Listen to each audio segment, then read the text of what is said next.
Okay, we're going to show you how to put the center purlin on, and Richard's up there putting a clamp on the end of the post. He's put one screw in that clamp, and he's going to stick it right up under that bow up there, right in the center, and he's going to put 2 screws in it, one on each side.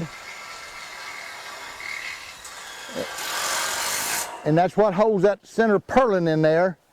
It comes out right flush with the outside of your house. You don't have it sticking out in it. It's just right up under there flush. And he's got 3 screws in it now, one on each side and one in the middle, in the back of the clamp. All right. And then he has to come down to this other end and fasten this end up. And he only puts one on each side for right now. He don't put the back one in this one because we have to straighten the bows up down through here as to where he wants them. And so he'll be up there, he's gonna get up there and put those 2 screws in the outside edge of the clamp.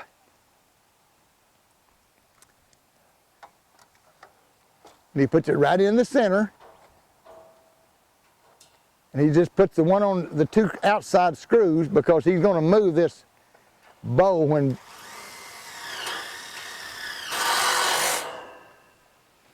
and I'm gonna tell you the best way to set these level is, Josh, get out to the side and tell him which way to push it.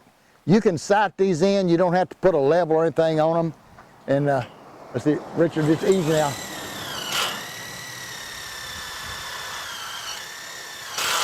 Now, which way's you gotta go? Let's see. Which way? All right, that's level right there, Richard. Put it in. Now he puts his back in. See, now then this is parallel to the one on the end. And they'll go back through here and they'll do the same thing on this next one. He'll move over to this one now and he'll put this one up. Now that's good right there, Richard. It's ready to go. Just waiting on Richard. That's what we always blame. We're waiting on Richard. But he'll get her done. He's been here so many years, he gets her done.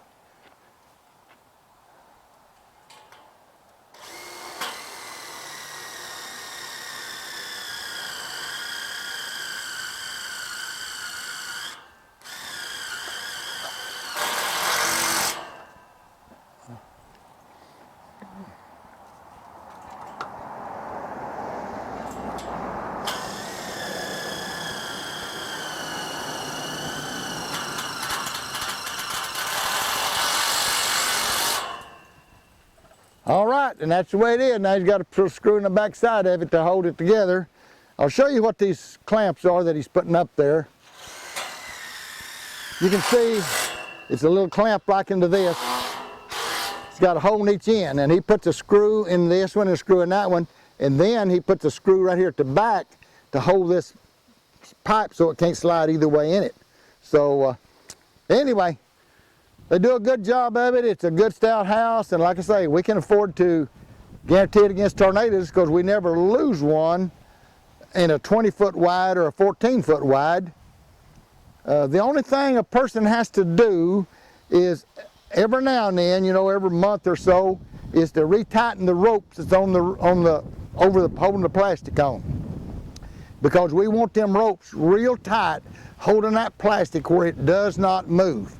If you ignore the ropes and let them get loose and this plastic is just floating over the whole house, then you can lose your plastic. But all you got to do is about every month or so, when you see they might be getting loose, is just tighten them back up, and we'll show you that later on too. Okay, thanks for watching, and if you need a high tunnel, then call us and we'll talk about it.